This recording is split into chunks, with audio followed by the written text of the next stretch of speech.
జయంతిని ఇక్కడ జయప్రకాష్ నగర్లో జరుగుతుంది. దానికి ఫస్ట్ అందరికీ ప్లస్ బాలకృష్ణకి ఎందుకంటే సాకలి ఐలమ్మ ఒక్క ఏమంటారు ఎగ్జాంపుల్కి మనం ఎవరన్నా మన మీద అన్యాయం చేస్తే దాన్ని ఎట్లా ఎదుర్కోవాలా. ఆమె ఒక్కటే నారి. ఇప్పుడు అంటున్నాం మనకి మన మహిళలు స్పేస్లో పోతున్నారు, పోలీస్ డిపార్ట్మెంట్లో. ఆమె సద్వలు ఎక్కువ, కానీ ఆమె సద్వకుండా కూడా ఒక దొరలు వెట్టి చాకరికి అగేన్స్ట్గా ఒక కర్రె పట్టుకొని దొరలు మనిషిని రజాకర్ మనిషిని ఉరిపించిందంటే ఆమె ఎంత వీరత్వము అప్పుడు మనం చూసుకోవాలా. ఇవన్నీ 70 సంవత్సరాల ముందు జరిగిన మాట్లాడుతున్నాం.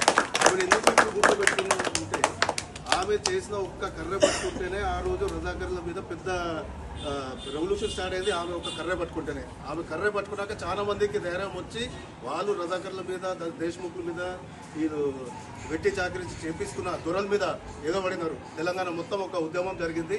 ఆమెకు మూల కారణము చాకలి ఐలమ్మ. చాకలి ఐలమ్మ చాలా గొప్ప బతుకు బతికింది.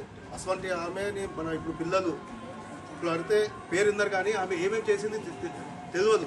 వాళ్ళకి మనం చెప్పాలా, మన బాధ్యత. ఎందుకంటే ఆ ధైర్యం అనేది అక్కడి నుంచి నేర్చుకోవాలా. ఆమె ఎదుర్కొన్న పోరాడే గుణము ఆమె దగ్గర నేర్చుకోవాలి పిల్లలు. సో అవన్నీ మనం చెప్పాలా. మనం వచ్చిన జనరేషన్స్కి మనం ఇవన్నీ నేర్పిస్తేనే వాళ్ళు ధైర్యంగా ఉంటారు. లేకపోతే ఇప్పుడు ఎట్లా అయిపోయినారంటే ఒక చిన్న ఎవరైనా చేస్తే కూడా దానికి ఎదుర్కొనే శక్తి లేదు ఎవరి దగ్గర. అంత చదువు ఉంది, అంత ఉంది, కానీ భయం ఎక్కువ.